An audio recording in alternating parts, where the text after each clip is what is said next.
Lalu begini dok, pilihan vaksinasinya. Jadi dari Perkumpulan Obstetri dan Ginekologi Indonesia merekomendasikan ada 5 berdasarkan surat tanggal 1 Juli ya dok ya. Ada Ya, 5 merek vaksinasi dari berbagai macam platform yang bisa digunakan. Dan kemudian pada pelaksanaan di saat ini disiapkan sekitar 3, yaitu platform mRNA, Moderna, dan Pfizer, Pfizer ya dok ya, ya, sama Sinovac. serta yang Sinovac ya, Ya. inactivated virus. Nah, mungkin bisa dokter berikan semacam penjelasan mengenai perbedaan ini, karena masyarakat juga mendapatkan informasi yang Betul. sama begitu. Jadi, ya itu. Memang kita mengeluarkan rekomendasi kan atas dasar tadi AstraZeneca ada atau tidak pada binatang segala macam yang sudah cukup baik gitu ya, yang kasarnya hasilnya baik lah kasarnya gitu ya. Nah, cuman waktu itu mungkin dari kenapa pemerintah tetap eh, mengatakan bahwa AstraZeneca nggak masuk. Sebetulnya tidak ada yang bilang AstraZeneca tidak boleh gitu. Cuman Ya, pemerintah emang tidak memasukkan dalam surat edaran tersebut. Ya, kalau menurut saya ini pertama ini masalah juga masalah KIPI. Kita tahu pasien peserta vaksin lah kasarnya yang dilakukan waktu vaksinasi dengan Sinovac dan habis vaksinasi juga dengan kelompok vaksinasi dengan AstraZeneca, ternyata KIPI-nya nih kejadian ikutan pasca imunisasi lebih banyak pada AstraZeneca. Nah, apalagi ada ya isu-isu dan beberapa penelitian menyatakan AstraZeneca ini mempunyai resiko pada faktor-faktor pembekuan lah segala. Jadi ini juga mungkin perlunya kehati-hatian yang diambil oleh pemerintah untuk vaksinnya. Yang kedua, ya kalau menurut saya sih soal ketersediaan vaksin, karena vaksin yang paling banyak kan memang Sinovac dan ya betul. Moderna sama Pfizer yang memang lagi di depan mata lah kasarnya. Jadi mungkin masalah Datang ya logistik dok ya. juga. Iya. Sebetulnya kalau masalah KIPI, sorry, kita belum ada nih yang Indonesia. Soalnya kan Oh, baru belum baru ada. syuting. Ya, Belum ya. ada Indonesia. Hanya ada Tapi KIPI dari yang non hamil ya penelitian, dok. nah, tapi dari penelitian yang di luar negeri, ternyata menyatakan bahasanya adanya selalu nyeri, letih, kepala sakit, itu antara yang vaksin ibu hamil yang non hamil ternyata sama. Bahkan angkanya lebih Hmm. rendah di beberapa soal saya sakit nyeri kepala gitu, lebih rendah yang divaksin pada ibu hamil dibandingkan yang tidak hamil gitu loh. Jadi efek sampingnya sih insya tidak masalah lah, sama lah dengan KIPI yang orang yang non hamil apa yang hamil lah kasarnya. Nah, di Indonesia terus terang tadi yang pertanyaan Dr. Yasin tentang KIPI gimana kalau Indonesia, yang ini gimana? Oleh karena itu ke depan POGI bersama-sama Kemkes, BKKBN sudah mempersiapkan semacam Google Form. Jadi untuk pemantauan pada vaksinasi ibu hamil, bahkan sampai melahirkan, itu akan kita pantau.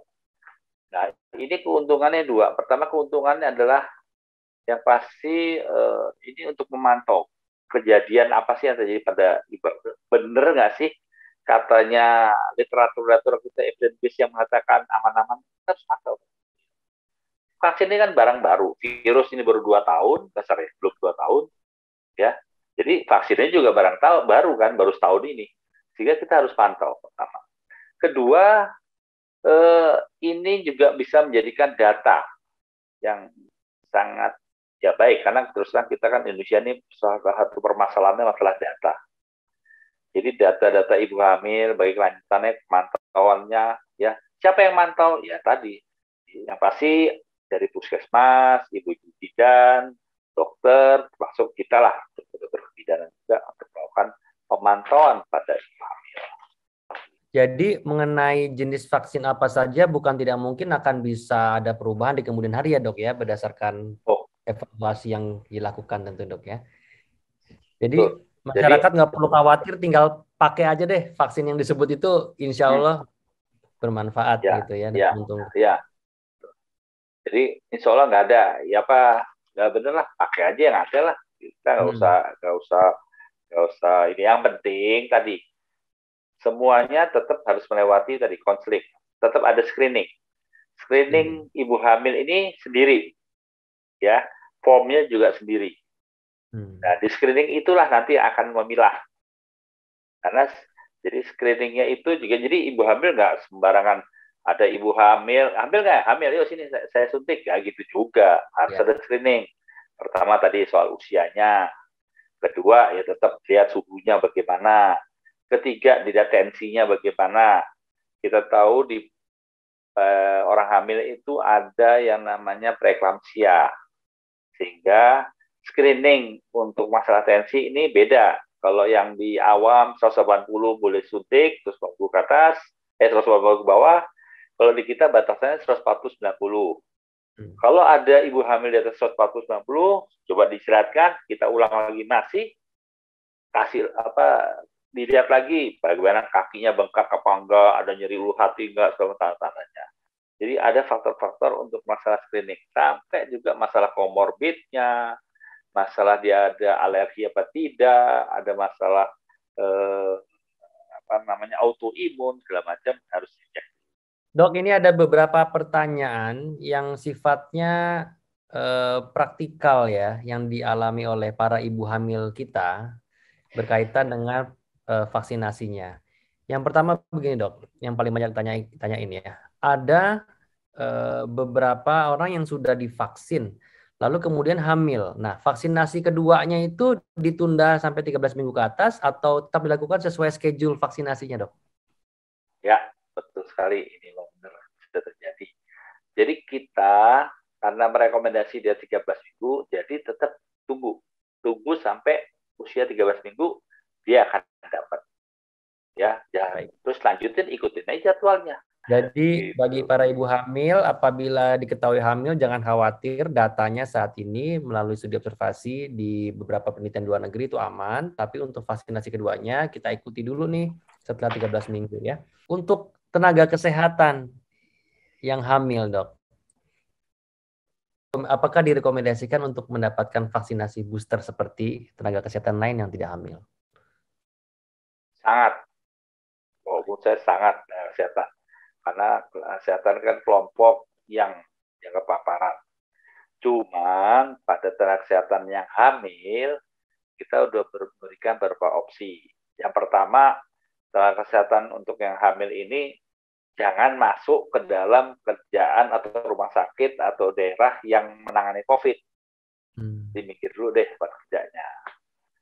Yang kedua, untuk segera mengatur jam kerjanya.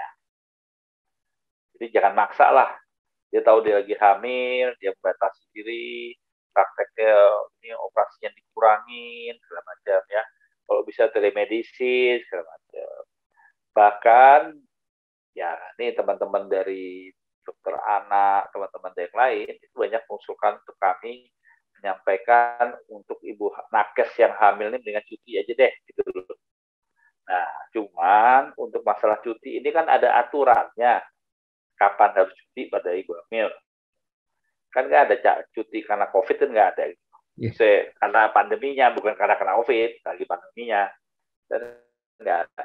Nah, ini yang mungkin yang masih agak sulit ya, bahwa cuti, jadi ibu hamil yang dia pandemi ini, mendingan nakes dicutiin dulu. Nah, ini yang agak sulit ya, nggak mudah lah kesannya. Itu tergantung kebijakan dari perusahaan masing-masing atau dari rumah sakit masing-masing, itulah katanya. Tapi saya anjurkan kalau nakes ibu hamil harus vaksin.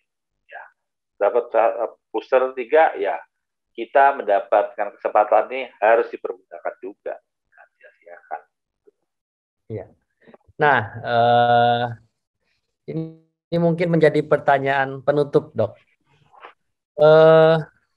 Sedemikian banyaknya ibu hamil di Indonesia ya. Setiap tahun mungkin angka persalinan mencapai 5 juta ya dok ya. Sekitar itu ya dok ya. Betul.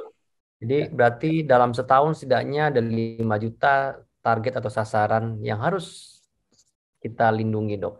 Bagaimana strategi dari POGI sebagai organisasi yang membidangi masalah kesehatan ibu hamil terutama, untuk mengoptimalkan penyebarluasan vaksinasi ini, Dokter? Untuk vaksinasi ya. Jadi tadi kalau strateginya setelah itu harus kita ngomong dari hulu ke hilir. Dari hulunya tadi saya sampaikan. Pertama, tes untuk katanya COVID ini secara dini. Yang kedua, yang pasti prokes tadi, itu yang hal penting. Yang ketiga, vaksinasi. Betul sekali, vaksinasi merupakan hal penting. Ya. Yang keempat, untuk melindungi, jujur aja nih, kita sangat berharap ibu-ibu hamil setelah waktu lahir langsung pasang KB pasca persalinan. Jadi artinya tunda dulu deh setahun 2 tahun ini nih, jangan langsung hamil gitu loh. Ya, langsung KB pasca persalinan.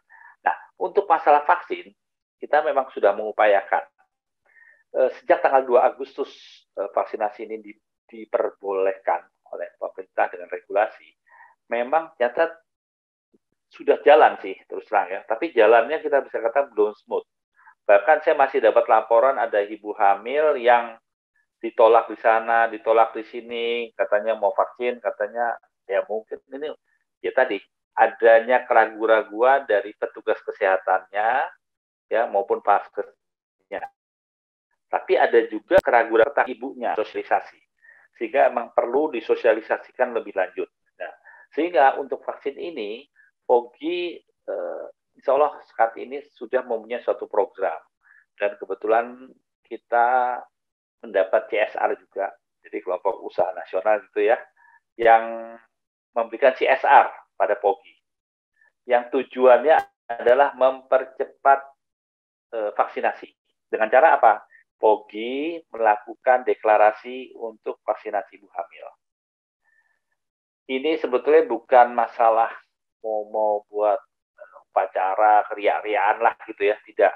Tapi justru ini kita mau menunjukkan pada ada optimal tanggal 19 kita lakukan di Jakarta, di Surabaya, sama di Ambon yang sudah bersedia untuk melakukan, sama Jogja satu lagi, vaksinasi pada ibu hamil secara serentak, ya. Tuh. Dan nantinya kita lanjutin lagi dengan, kita berharap dengan provinsi, semua POGI cabang saat melakukan vaksinasi pada ibu hamil dengan bersamalah, dengan harapan yang tadi Dr. Razia menyampaikan bahwa setiap tahun ada hampir 5 juta, berarti kalau kita ngomong bulanannya aja, berarti tiap bulan harusnya ada 400.000 dong ibu hamil yang mengalami proses gitu. Nah, jadi kita salah satu strategi POGI yaitu untuk vaksin kita melakukan percepatan vaksinasi pada ibu. Nah, itu kita di Google Form untuk pada ibu hamil. Nah, ibu oleh teman-teman dari BKKBN, teman-teman oleh IBI, teman-teman untuk melakukan pemantauan ibu hamil selama mendapat vaksin dan bahkan sampai melahirkan. Semoga strategi yang telah disusun beserta berbagai program yang telah disiapkan itu berjalan dengan lancar dan semakin banyak ibu hamil di Indonesia ini segera bisa mendapatkan vaksinasi, karena salah satu jalan keluar dari pandemi ini adalah kita memvaksinasi sebanyak-banyaknya orang ya, Dok ya. Terima kasih sekali lagi kepada Dr. Ari Kusuma Janiwarto, spesialis obstetrik ginekologi konsultan, atas waktunya. Selamat bertugas, Dok. Semoga dokter selalu dalam keadaan sehat walafiat. Sama-sama. Assalamualaikum warahmatullahi wabarakatuh. Waalaikumsalam. Semoga Dr. Yasin. Bagaimana? Semoga informasi yang tadi didapatkan bermanfaat untuk kita semua. Untuk ibu hamil, ayo segera vaksinasi di tempat dan wilayah masing-masing. Demikian, kita jumpa lagi di kesempatan berikutnya. Wassalamualaikum warahmatullahi wabarakatuh. Salam garis 2.